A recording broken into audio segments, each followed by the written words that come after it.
और सब जो एक नाकामी साल से नजर आती है वो पाकिस्तान से बरामदात का ना बढ़ना है, जिसकी वजह से हम हर दूसरे साल हाथ जोड़ के वाशिंगटन में IMF के दरवाजे पे खड़े होते हैं। बरामदात क्यों नहीं बढ़ रही?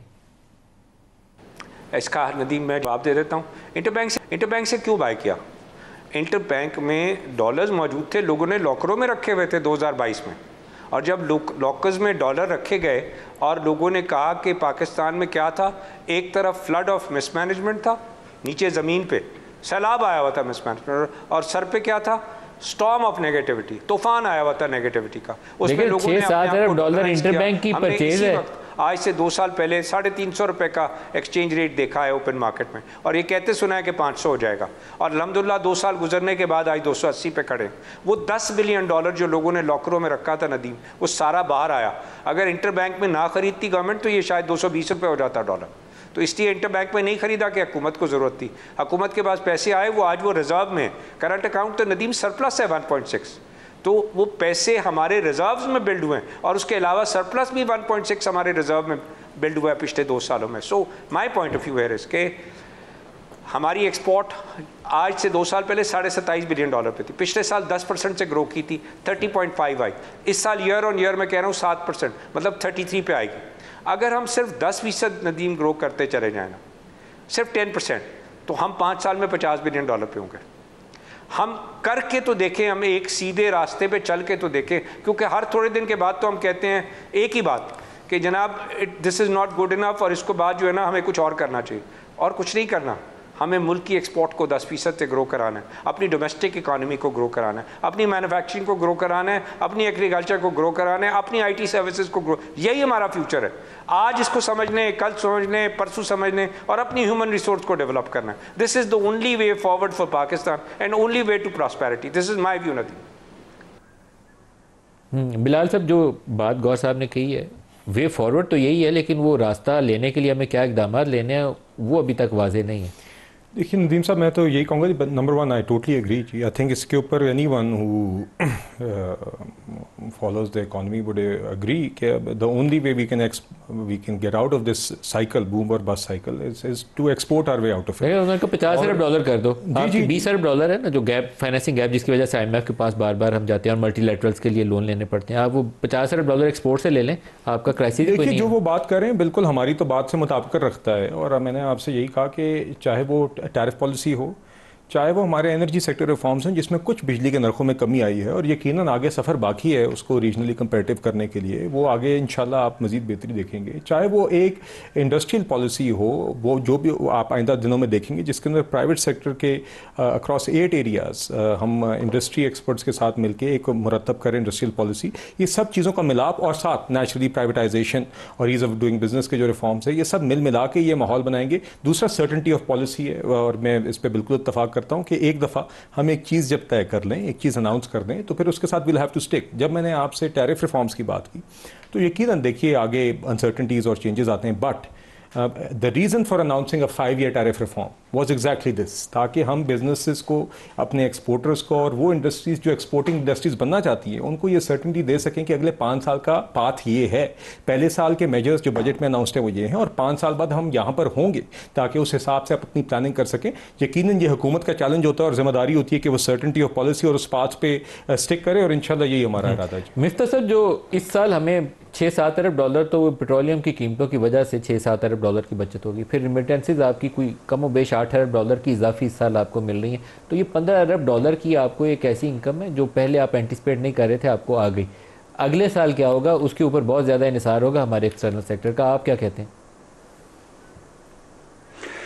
देखिए नदीम भाई, पाकिस्तान का अलमिया ये है कि हम $50 की, $60 की मईशत में थ्राइव करते थे। अब $60 की जब ऑयल की प्राइस है तो हम सही चल रहे हैं, मतलब ये कि 2-3% ग्रोथ है, लेकिन ग्रोथ इससे ज़्यादा नहीं हो रही because there are other issues. Budget deficit बहुत ज़्यादा है, सस्टेनेबिलिटी नहीं है, लेकिन हम $50-60 की ऑयल के अंदर वी आर ओके। 70 तक वी आर ओके। 70 के बाद जो है हमारी इकोनॉमी स्ट्रेस में आ जाती है। $80-90 के अंदर we are become very stressed. हमने कोई ऐसे स्टेप्स नहीं किए कि ऑयल मार्केट की प्राइसेस से हम अपने आप को इंसुलेट करें। हमारा कोई ऐसा एक्सपोर्ट नहीं है। आपको और मुझको याद है कि एक ज़माने में हमारा एक्सपोर्ट जो था वो हमारी रेमिटेंस से डबल होता था। आज हमारा रेमिटेंस हमारी एक्सपोर्ट से निकल गया है। We are becoming a married remittance economy like Philippines. We are not becoming an export power house like Singapore for instance, which will export goods and merchandises that the world needs. हम ये बात करते हैं कि हमारी IT की export 3.5 billion है। हिंदुस्तान हमसे 5 या 6 गुना ज़्यादा पॉपुलेशन है, वो 150 बिलियन के ऊपर एक्सपोर्ट करता है। और उसकी वजह यह है कि 2 करोड़ 70 लाख बच्चा जो आपका है वो स्कूल से बाहर है। आप इनको सूबों को इतने अरसे से 2010 से पैसे दे रहे हैं, what have they got to show for it?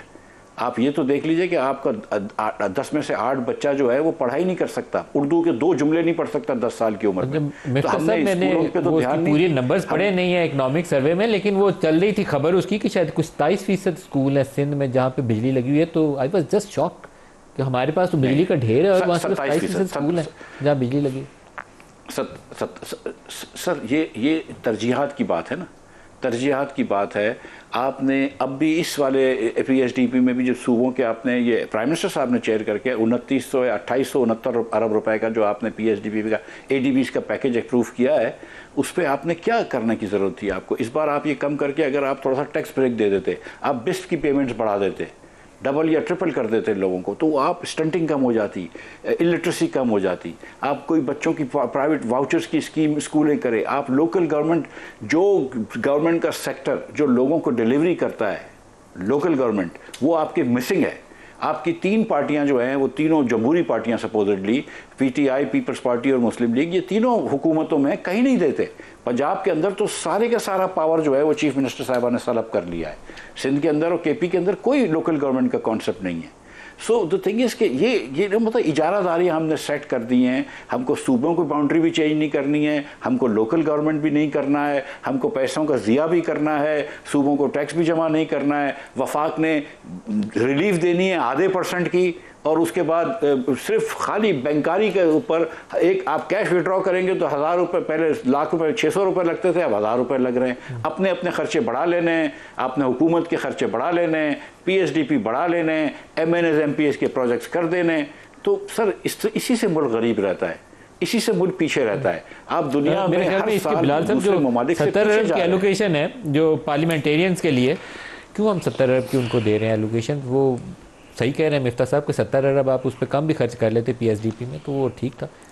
देखिए इसमें वो आप रिलीफ देते उन लोगों को, एजुकेशन सेक्टर में लगाते। नहीं सर, देखिए बात ये है कि ये भी अगेन एक तो there is a larger solution. मैं ओवरऑल जी बिल्कुल ये मानता हूँ कि 3rd tier ऑफ गवर्नमेंट हमें in the medium and long term फाल करना है ताकि ये सारे काम उसी सतह पर हों। मगर मैं एक हल्के की सियासत करता हूँ, तो वहाँ पर बहुत सारी चीज़ें जो सूबाई हुकूमतें अपनी इनिशिएटिव्स में कर रही होती हैं, वफाकी हुकूमत अपनी फील्ड में कर रही होती हैं, मगर बहुत सारी ऐसी चीज़ें हैं जो मुझे अपने हल्के में नज़र आ रही हैं, जो जब ये फंड्स मिलते हैं तो मैं उनको उन्हीं कामों पर एलोकेट करता हूँ। ये भी आवाम पर ही लगते हैं। देखिए मैं आपको अपने हल्के में बताता हूँ, मिसाल लॉ मेकर्स है ना, अब गालियाँ वो गलियाँ और नालियाँ बनवाने के लिए तो नहीं आप चले, वो आपकी बात हकीकत है, मगर जब तक तीसरी टेर फाल नहीं होती क्या हम उनको बिल्कुल अपने हाल से छोड़? कौन है आपको? करें देखिए जी, करें नहीं बिल्कुल होना चाहिए। और इसके ऊपर पंजाब गवर्नमेंट अभी एक लोकल गवर्नमेंट नई एक्ट लेके आ रही है जो कि जिसमें हकीकतन हम कोशिश करें कि उनको हम फाल करें और उनको एम्पावर करें। मगर जब तक वो नहीं है तब तक, मिसाल के तौर पे मेरे तहसील सोहावा के अंदर वाटर सप्लाई स्कीम की 12-14 गाँव है जहाँ पे वाटर सप्लाई की स्कीम है ही नहीं। पर शहर के मामला नाकस के साथ करने का नहीं, मगर नहीं है। मगर एट द सेम टाइम हम अवामी नुमाइंदे, हमारे पास लोग आते हैं तो हमने उनके इश्यूज के लिए हल के लिए तो हमने हाथ तो हमारे नहीं। देखिए in the long term I agree 3rd tier of government ने ये करना है, मगर मैं ये बताना चाहता हूं कि ये भी जो फंड्स हैं, हाँ इसकी साफ और शफाफ तरीके से 70 अरब में से 20-25 अरब रुपए रिलीफ देते हैं सैलरीड क्लास को, तो आपकी दुनिया बदल जाती है। 70 अरब में भी मैं आपको बताऊं, ये एक हल्के का जो पूरे पाकिस्तान के हल्कों पे है, ये मेरे ख्याल से 20 या 25 करोड़ फी हल्का बनता है। ये 70 अरब है पूरे पाकिस्तान, नहीं 70 अरब है पूरे पाकिस्तान के लिए, मगर 25 करोड़ एक हल्के के लिए जिसकी आबादी 6-7-8 लाख लोगों की है। टाइम खत्म हो गया। बिलाल अजहर कियानी साहब, मिफ्ता और गौहर इजाज़त, सबका शुक्रिया। आज के लिए इतना इजाज़त दीजिए। अल्लाह हाफिज़।